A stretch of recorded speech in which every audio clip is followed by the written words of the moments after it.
지난 시간에는 13절, 14절 딱 두 절만 우리가 말씀을 참고했어요. 둘째 화다 그렇게 말씀하셨는데 계시록 9장에도 그 유브라데 전쟁이 분명히 둘째 화임에도 불구하고 둘째 화라는 표현을 쓰시지 아니하셨는데 여기에서 둘째 화다라는 것은 제일 중요한 것은 둘째 화가 언제 이루어지는가, 언제 일어나는가를 말씀하시기 위해서 그러는 거예요.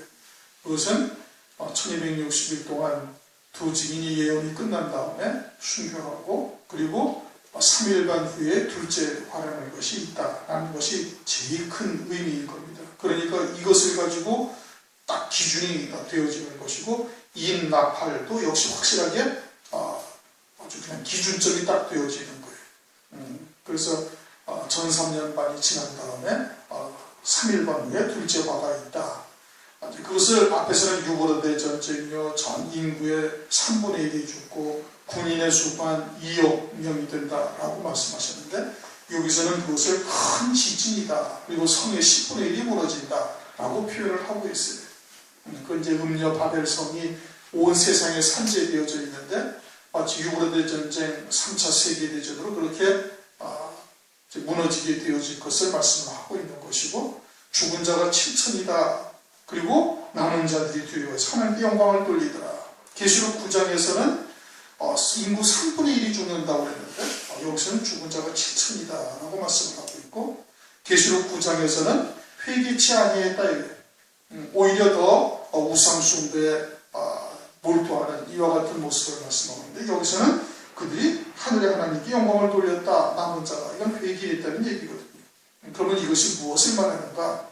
이 앞에 거는 9장에서는 이방인 교회, 즉 오늘날 그 교회들을 말하는 것이고 계시록 11장에서 이 말씀은 유대인들에게 해당되어지는 말씀입니다. 그래서 스가랴서 12장 10절 말씀처럼 찌른 자가 그들을 보고서 회개하고 돌이키면서 유대인들의 구원이 이때 이루어질 것을 말씀을 하고 있는 거예요. 이것은 다니엘서 9장 27절에도 1200 한일의 언약의 절반 가운데는 제사와 예물을 허락하다가 폐해버린다 이겁니다. 그리고서는 이 적그리스도가 자기를 하나님으로 경배하도록 만드니까 그때 이제 유대인들이 깨닫고서 돌이키게 되어질 것을 말씀하고 있는 것이고 로마서 11장에서도 이방인의 충만한 수가 차게 되어지면은 그러면은 다시 구원이 유대인에게로 돌아간다.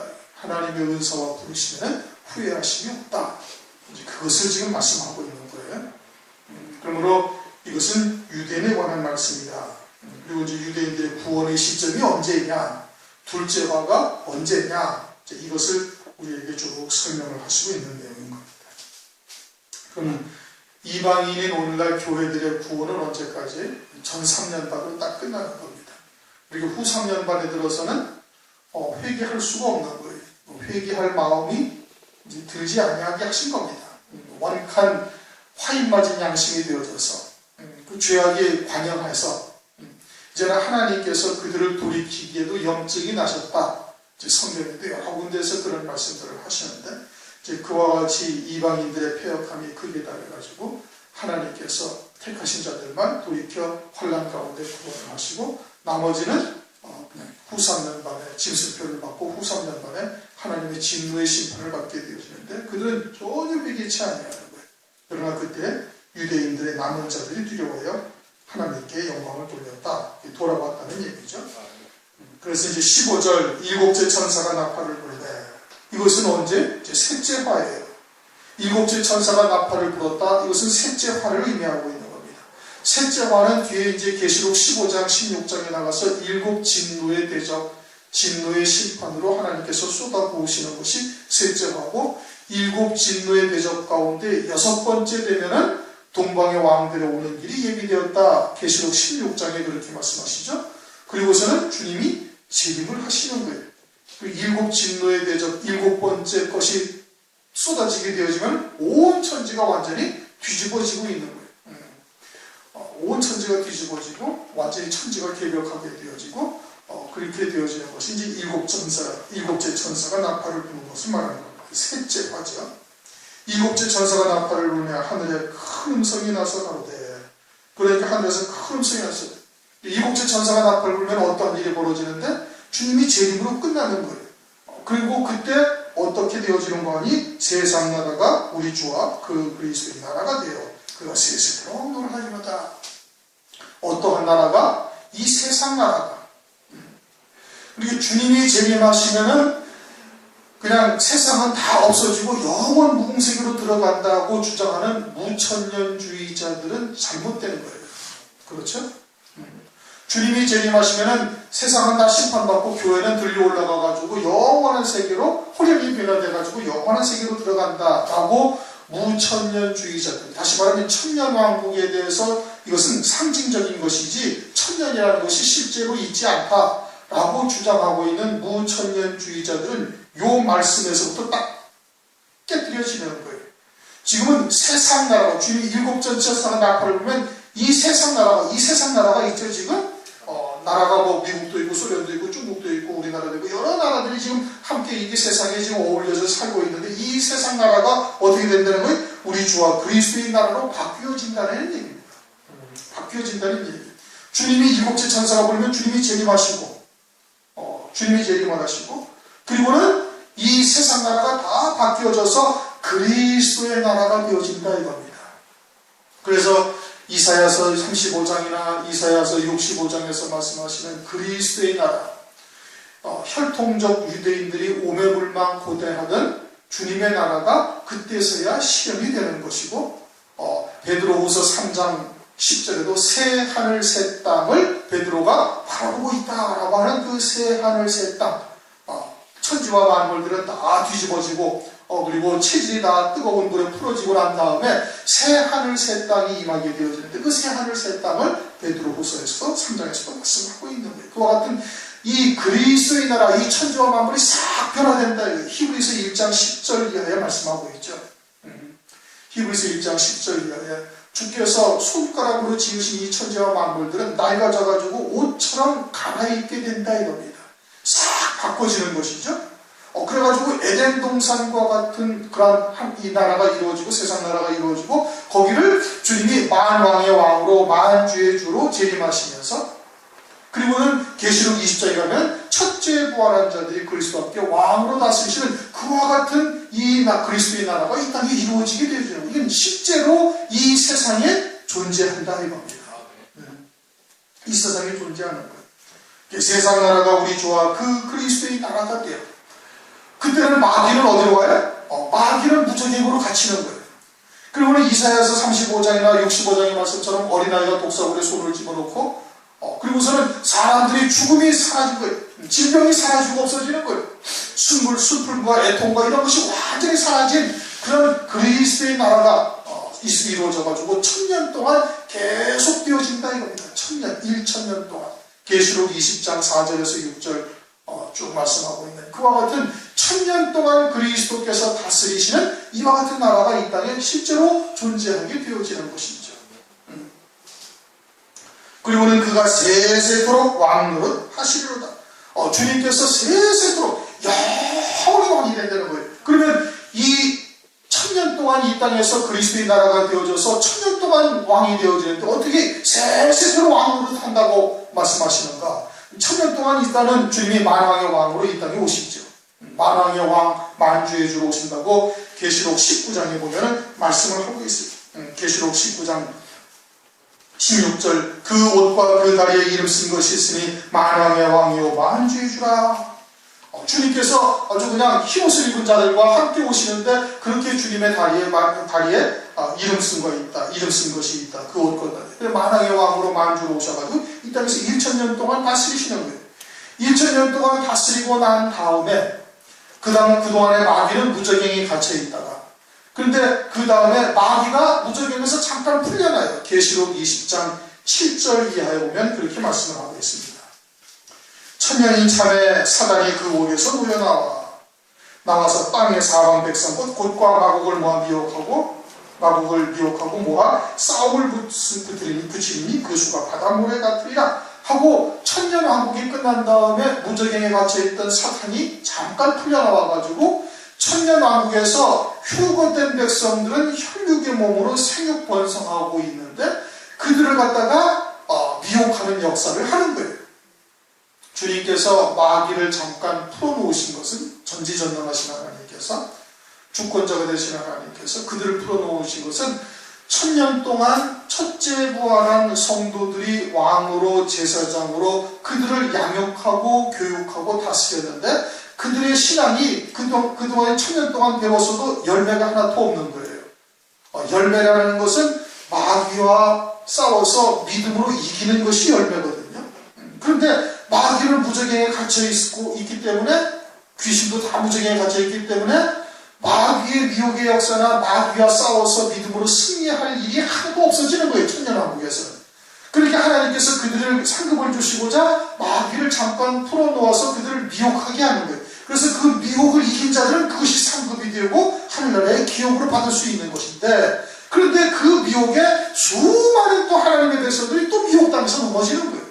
그래서 그것이 곡과 마곡의 전쟁이 다시 이루어지게 되어지고, 그때 주님이 그 배도한 자들을 다 처단하고, 그리고는 마귀는 이제는 영원히 그냥 지옥불에 들어가서 이제 나오지 못하는 그와 같은 이제 심판이 벌어지게 되는 것이죠. 그러니까 그러고 난 다음에는 영원 무공세계로 들어가는 거예요. 고린도전서 15장 23절 24절 말씀처럼 모든 권세를 다 멸하고 능력을 멸하고 아버지 하나님께 나라를 바칠 때다 이겁니다. 언제? 천년왕국이 끝난 다음에 아버지께 이 모든 나라를 바치는 거예요. 그리고서는 어디로 들어가요? 영원 무궁의 세계로 들어가는 거예요. 백보자 심판이 있은 다음에 영원 무궁의 세계로 들어가는 거예요. 그러면서 영원히 왕이 되신다 이겁니다. 이 땅에서만 왕이 아니라 하나님 나라에서도 영원히 왕이 되신다. 그래서 세세토록 왕노릇 하시리로다고 말씀을 하고 있는 겁니다. 16절 하나님 앞에 자기 보좌에 앉은 24장로들이 엎드려 얼굴을 땅에 대고 하나님께 경배하여 그러되, 그와 같이 이제 일곱째 천사가 나팔을 부니까 이 세상 나라가 그리스도의 나라로 바뀌어진다라고 말하고서, 그런 다음에 24장로들이 하나님의 보좌 앞에 앉은 24장로들이 엎드려서 얼굴을 대고 하나님께 경배했다. 24장로들은 계시록 4장에서도 나오는 흰옷을 입고 금면류관을 쓰고 있는 24장로들이에요. 그들이 주님 앞에 면류관을 벗어던지는 역사가 이제 벗어던지는 일이 계시록 4장 10절에 있죠. 왜 벗어던지? 우리는 이와 같은 금면류관을 받을 만한 자격이 있는 존재가 아니다 이겁니다. 우리가 무엇을 주님을 위해서 해서 이것이 받은 것이 아니다. 이것은 오직 주님이 홀로 영광을 받으셔야 된다. 왜? 다 우리는 벌레 같고 구더기 같은 인생이요 가시와 엉겅퀴밖에 되지 못할 그와 같은 존재들인데, 주님께서 희생하시고 십자가에서 피 흘려 죽으시고 믿는 자에게 성령을 부어주셔서 성령으로 말미암아 이와 같은 역사를 이루신 것이, 이것은 우리가 한 것이 아니다. 다 하나님의 영광입니다. 라고 면류관을 벗어 던지고 있는 거예요. 그 면류관을 벗어서. 그들이 24장로들이다 이겁니다. 근데 24장로들이 거기만 있는 것이 아니라 계시록 20장 4절에도 보면 하나님의 보좌 앞에 그와 같이 앉은 자들이 또 있대. 또 내가 보좌들을 보니 거기에 앉은 자들이 있어 심판하는 권세를 받았더라 하면서 첫째 부활의 영광을 입는 자들, 그 가운데서 또 특별히 금면류관을 쓰는 두 증인과 같은 성도들이 그 자리에 앉게 될 것을 말씀을 하고 있는 거예요. 그러니 24장로들이라 해서 딱 24명만 있는 것이 아니라 구약의 12지파와 신약의 12사도를 통해서 하나님의 나라가 이루어져 왔던 것과 마찬가지로 그와 같이 12사도들의 예루살렘 성을 보면 12사도가 12기초석에 이름이 각각 하나씩 새겨져 있어요.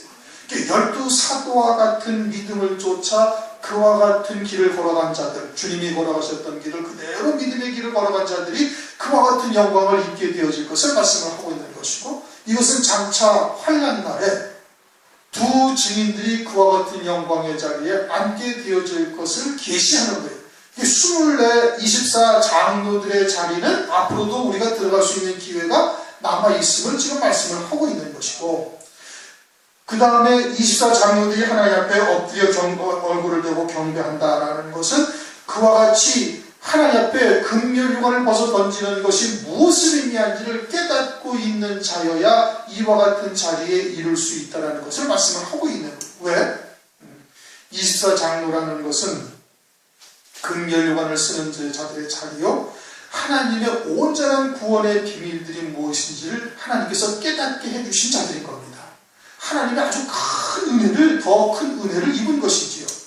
하나님의 큰 은혜를 입어서 그와 같은 하나님의 구원의 비밀들을 다 깨달아 알게 되어지면은 이제 영적으로 다른 사람들의 신앙이 보이기 시작을 하는 거예요. 그 신앙이 어디에서 지금 문제가 있으니까 어떠한 하나님의 말씀을 전해주어서 그들을 갖다가 살려야 한다라는 것을 깨닫는다 이겁니다. 그렇게 되어지면은 교만해질 수가 있다 이거예요. 남들에게 하나님의 말씀을 전하고 가르치고 전파하고 하다 보면 교만해질 수가 있는데, 그렇게 하나님의 은혜를 받은 자들이 교만해지면 어떻게 되냐? 그냥 실족해서 넘어지는 거예요. 교만은 패망의 앞잡이다 이겁니다. 그렇게 절대 교만치 아니하도록 이와 같은 24장로들의 신앙의 바탕이 어떠한지, 그 기본이 어떠한지를 우리에게 계속해서 깨닫게 하시는 거예요. 늘 겸손할 수 있도록, 늘 하나님 앞에 어린 양과 같은 존재가 되어지는 것임을, 존재인 것을 깨닫게 하시고 그와 같은 믿음의 자리에서 떠나지 않도록 하기 위해서 우리에게 알려주시는 겁니다. 이 24장로들이 하나님의 보좌 앞에서 엎드려 얼굴을 대고 경배하여 가로되, 감사하옵나니 옛적에서도 계셨고 시방도 계신 주 하나님. 옛적에도 계셨다라는 것은 이 물질 세계 이전의 세계를 말하는 거예요. 영의 세계에서도 하나님 아버지께서는 하나님의 택하신 자녀들로 하늘나라에서 영원한 아버지의 유업을 이어서 온전히 아들의 신앙으로서 그 유업을 영광을 누리며 살 것을 미리 예비하시고, 그리고 그리스도 안에서 구속하실 것을 미리 정하시고, 그와 같이 하나님의 백성들에게 모든 은혜와 영광, 은혜를 입힐 것을 갖다가 하나님께서 예비하신 그와 같은 하나님이시다 이겁니다. 그것이 옛적에도 계셨다는, 시방도 계시다라는 것은 이 물질 세계를 지으시고 그와 같은 하나님의 구원의 뜻을 예수 그리스도 안에서 성령으로 이루어가고 계시는 거예요. 그게 성삼위 하나님이신 거예요. 오늘날 우리들로 하여금 본래가 아들인지라 불러서 예수의 구원을 믿게 하시고, 성령을 부어주셔서 그러한 아버지의 뜻을 깨닫게 하시고, 그리고 그 믿음의 길로 우리로 하여금 걸어가게 하시고, 때로는 좌우로 치우치게 되면 하나님께서 회초리를 드셔가지고 사랑하는 자들마다 채찍질하고 징계하셔서 바른 길로 걸어갈 수 있도록 은혜를 베풀고 계시다 이겁니다. 그렇게 해서 아버지께서 예비하신 영광에까지 다 이룰 수 있도록 하나님께서, 전지전능하신 하나님께서 그 마음의 원대로 역사하시는 자의 뜻을 따라 우리가 예정을 입어 기업을 받는 자가 된 것이에요. 그렇게 시방도 계신 주 하나님 곧 전능하신 이여 친히 권능을 잡으시고 왕으로 타시도다. 그래서 주님이 친히 이 세상 나라에서 왕이 되어져서 다스리게 되어질 것을 지금 말씀을 하고 있는 겁니다. 얼마 동안, 1000년 동안 왕으로서 하시다가 이제는 영원 무궁세계에 들어가서도 역시 마찬가지로 그와 같은 왕으로서 다스리게 되어지실 것을 말씀을 하고 있는 것이죠. 그리고서 이제 18절, 이방들이 분노하매, 여기서 이제 이방이라는 것은 예수 밖에 있는 사람들을 말하는 것이 아니고 예수 그리스도 안에서의 이방의 신앙을 가진 자들, 다시 말하면 큰 성 바벨론에 포함되어져 있는 음녀 교회들을 말하는 겁니다. 음녀 교회들, 이방의 신앙을 가진 것이죠. 주님께서 두 증인들에게 성전 마당은 청량하지 말라. 왜? 그건 이방인에게 주었다 이거예요. 유대인이 바벨 신앙을 가지고 있으니까 바벨에게 딱 붙여버리시죠. 마찬가지로 이방의 신앙을 가지고 있으니까 이방인에게 딱 준 거예요. 누구에게? 저 그리스도에게. 그래서 짐승표를 받게 한 거예요. 짐승을 경배하고. 그것을 이방이라고 말씀하시는 겁니다. 하나님께서 충분한 은혜를 베풀어 주신 거예요. 모든 것을 이미 예비하시고, 하나님께서 하늘의 영광을 예비하시고 그리스도 안에서 구속하실 뜻을 하나님께서 하시고 성경을 통해서 그 모든 뜻을 우리에게 알게 하신 거다 이겁니다. 알게 하셨는데도 불구하고 배도하고 그와 같이 짐승을 경배하고 짐승표를 받게 되어졌으니 그들에게 하나님께서 분노하신다 이겁니다.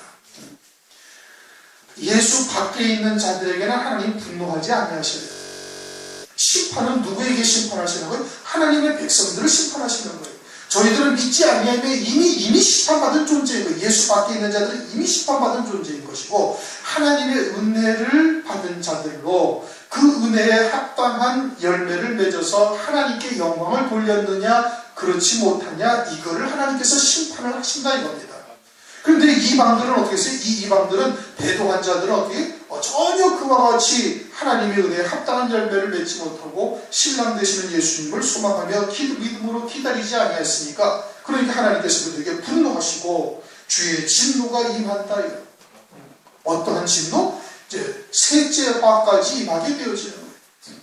주의 진노의 대접을 갖다가 쏟아붓게 되어지고, 죽은 자를 심판하시며 라는 것은 영적으로 죽은 자를 말하는 거예요. 여기서의 심판은 백보자의 심판을 말씀하고 있는 것이 아니다 이겁니다. 백보자의 심판은 주님의 재림 이후 1000년이 지난 뒤에 백보자의 심판이 있는 거예요. 일곱째 천사가 나팔을 불 때 심판한다라는 것은 진노의 대접을 쏟아붓는 것을 말하고 있다 이겁니다. 그 죽은 자들이 누구예요? 무덤 속에다 갖다 진노의 심판을 쏟아부으시나요? 아니에요. 음료교회들, 특히 배도한 하나님의 백성들에게 주님께서 진노의 심판을 하시는데, 그들을 뭐라고 그래요? 죽은 자다 이겁니다. 영적으로 죽은 자. 성경에서 죽은 자가 말씀하시는 것이 육체를 죽은 자를 말씀하시는 것인지 영적으로 죽은 자를 말씀하시는 것을 잘 분별할 수가 있어야 되는 것이죠. 산 자와 죽은 자를 하나님이 심판하신다는 것은, 그것은 주님이 백보자에서 심판하실 때 살아있는 자도 심판하신다, 죽은 자도 심판하신다, 이 뜻이 아니라는 말씀이에요. 영적으로 산 자와 영적으로 죽은 자를 심판하시는 거예요. 그래서 산 자는 생명의 부활로, 죽은 자는 심판으로 나오는 것 되는 것이죠. 그러면 죽은 자라는 것은 영적으로 죽은 자, 이방인의 신앙을 가지고 있는 자를 심판하시는데, 어떻게 심판하시는 거예요? 진노의 대접으로 심판하시는 거예요. 그래서 이 세상에서도 완전히 하나님께서 다 쓸어버리실 것을 말씀하고 있는 겁니다. 종 선지자들과, 이제 그 다음부터는 종 선지자들과 성도들과 모든 데서 하고 주의 이름을 경외하는 자들에게 상 주시면, 여기서는 상 주시는 거예요. 앞에는 심판하시고 뒤에 여기서는 상 주는 거예요. 그럼 종 선지자들은 누구를 말하는 거예요? 환난 날에 사역한 종들, 14만 4천의 종들이요, 두 증인들을 말하는 거예요. 그들에게 주님께서 상을 주신다는 얘기인 겁니다. 어떤 상이에요? 24장로와 같은 상에 반열에 서게 되어질 것을 말하는 것이죠. 그 다음에 성도들, 여기서 성도들이라는 것은 음료교회의 반대되는, 이방인의 신앙에 반대되는 자들을 말하는 거예요. 거룩한 무리다 이겁니다. 거룩한 무리, 그것이 성도라는 뜻이에요. 그런데 오늘날 거룩한 무리가 뭘 거룩한 무리라고 하는가? 요한복음을 한번 잠깐 보세요. 요한복음 17장을 보세요.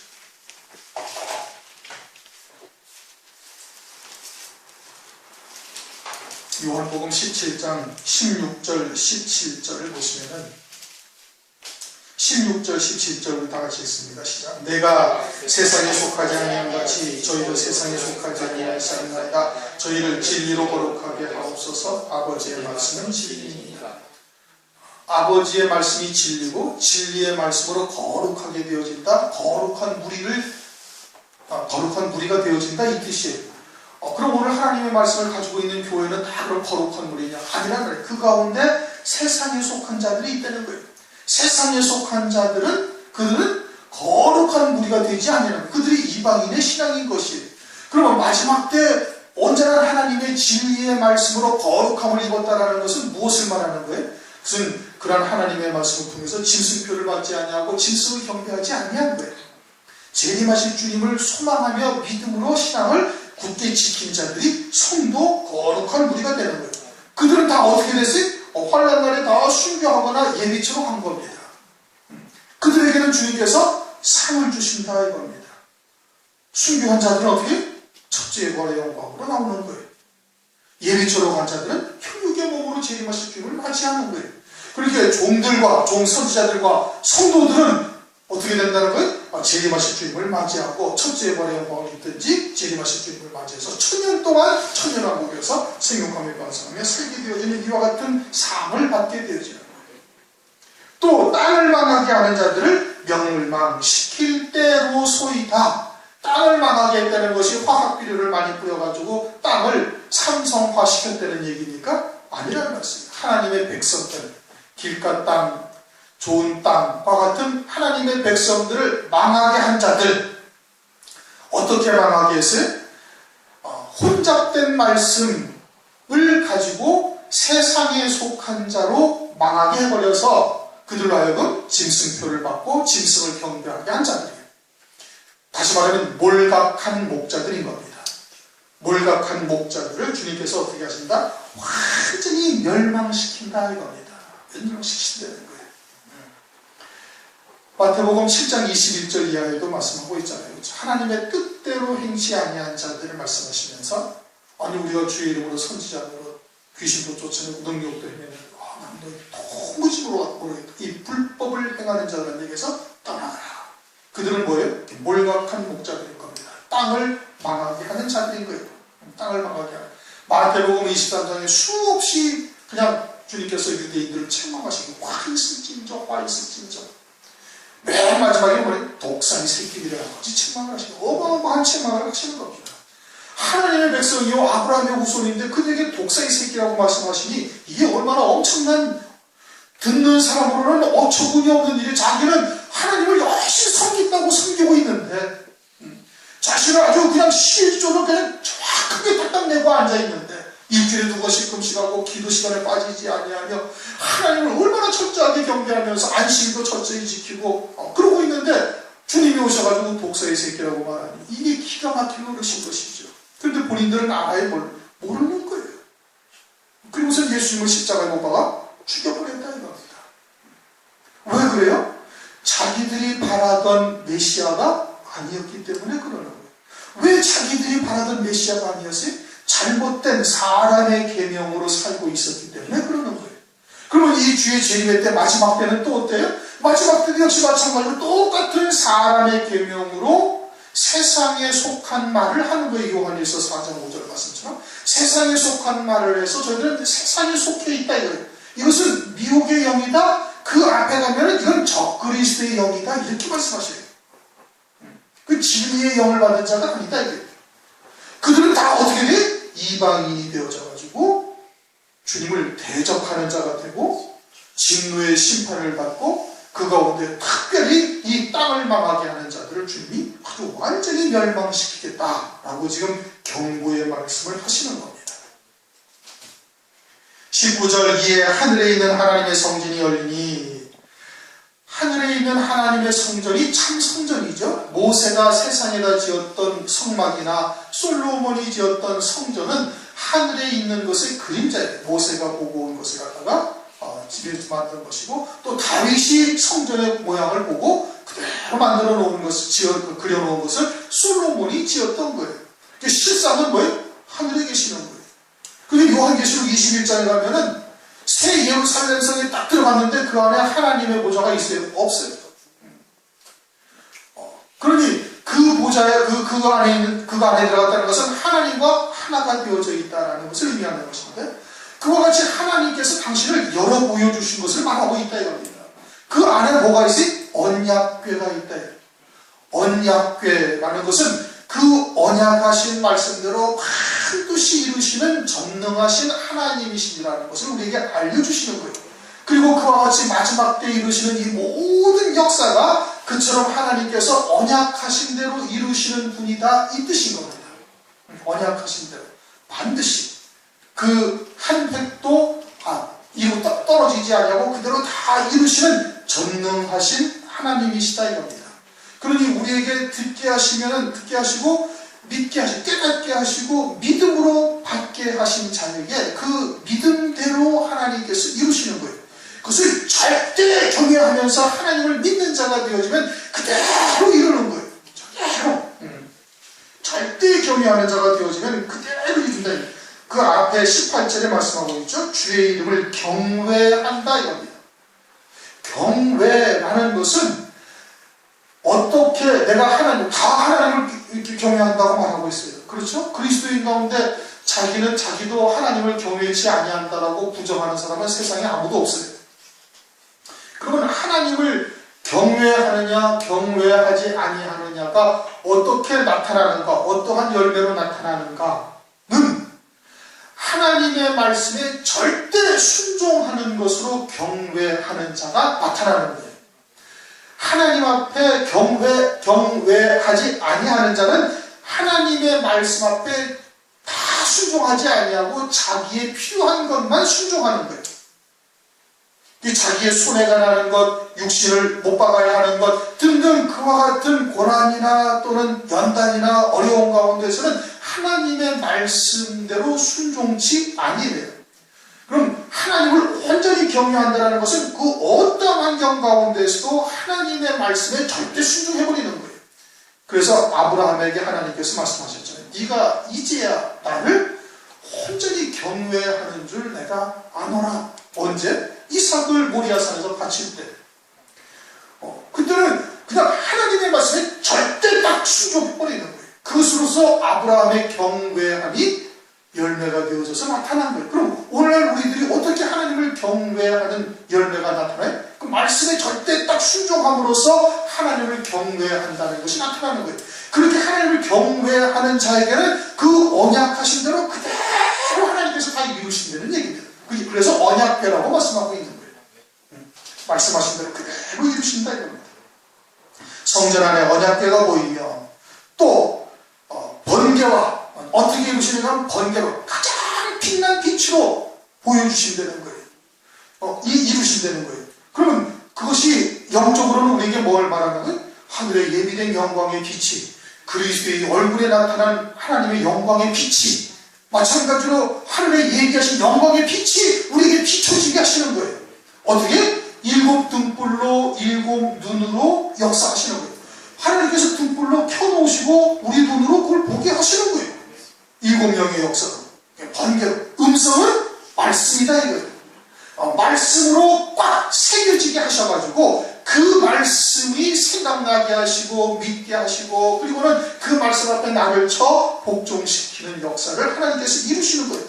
내서 능력이래 욥기서 26장 14절. 그러고서는 그 말씀대로 우리에게 이루어 가시는 역사를 하나님께서 하신다. 그래서 반드시 언약하신 대로 하나님을 경외하는 자에게 이루어 가시는 역사를 말씀하시는 것이고, 지진과 우박은 하나님의 진노의 심판을 말하는 거예요.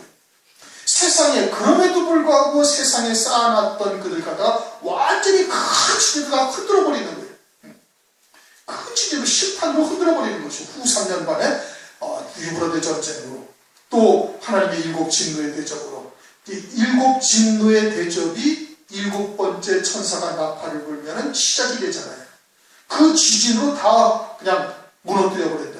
또 우박으로도 완전히 초토화 시켜버려서 하나도 세상에 쌓아둔 것을 하나님께서 두지 아니하시고 완전히 진멸시켜버리는 역사를 7째 천사를 통해서 이루실 것을 지금 말씀을 하고 있는 거예요. 7째 천사의 나타남을 통해서 완전한 심판이 되는 겁니다.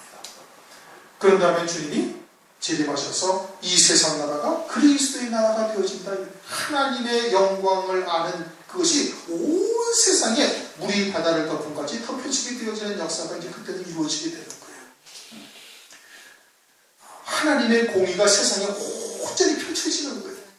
지금은 하나님의 공의가 펼쳐지나요? 세상에 법이 있지만 그 법이 이 세상을 아주 공의롭게 하고 있습니까? 절대 그걸 못하고 있는 거예요. 할 수가 없는 것이죠. 어떻게 공의롭게 되는 거예요? 이게 마귀의 권세 아래 있는 세상인데, 마귀가 다스리고 있는 것인데, 그 가운데 하나님의 택하신 자들, 하나님의 말씀을 믿는 자들에게는 하나님께서 그들 가운데 마귀의 권세가 세상을 다스린다 할지라도 그 마음의 원대로 역사하시는 분께서는 그 믿는 자에게 하나님께서 그대로 이루어 가신다 이겁니다. 오늘 우리들에게 그렇게 하시는 거예요. 그러다가 7째 천사가 나팔을 부는 날, 그때는 완전히 이 세상이 그리스도의 나라로 바뀌어진다 이겁니다. 새하늘 새 땅이요. 그리고서는 예수의 증거와 하나님의 말씀을 위하여 첫째 발령과 있는 자들, 주님이 재림하실 때 그에게 붙은 자들은 그리스도 앞에 왕으로서 10고을 5고을씩 다스리는 권세를 1000년 동안 누리게 되는 거예요. 신령한 몸을 입고 아버지 나라도 갔다가 순식간에 세상 나라도 왔다가, 그러면서 분봉왕으로서 다스리는 놀라운 은혜를 베풀어 주시는 것이고, 휴거를 통해서 재림하실 주님을 만난 자들은 그 혈육의 몸으로 천년왕국에서 에덴 동산과 같은 이 나라에서 생육권 싸움에 2000년 동안 아주 하나님을 경배하면서 즐겁게 기쁨으로 그렇게 슬픔도 없고 애통함도 없고 눈물도 없고 죽음도 없고 질병도 없고 그와 같은 나라에서 살게 되어질 것을 말씀하고 있는 거예요. 그와 같이 주님께서 이제 이러한 환란을 통해서 이루실 구원의 때가 이제 심히 가까워지고 있지 않습니까? 여러 가지의 일들을 보면은 참으로 이제 말세지말이 가깝고 주님께서 말씀하셨던 적그리스도나 짐승의 표나 등등 이제는 이루어질 수 있는 모든 여건들이 다 조성이 되어 있는 이때를 우리가 살아가고 있어요.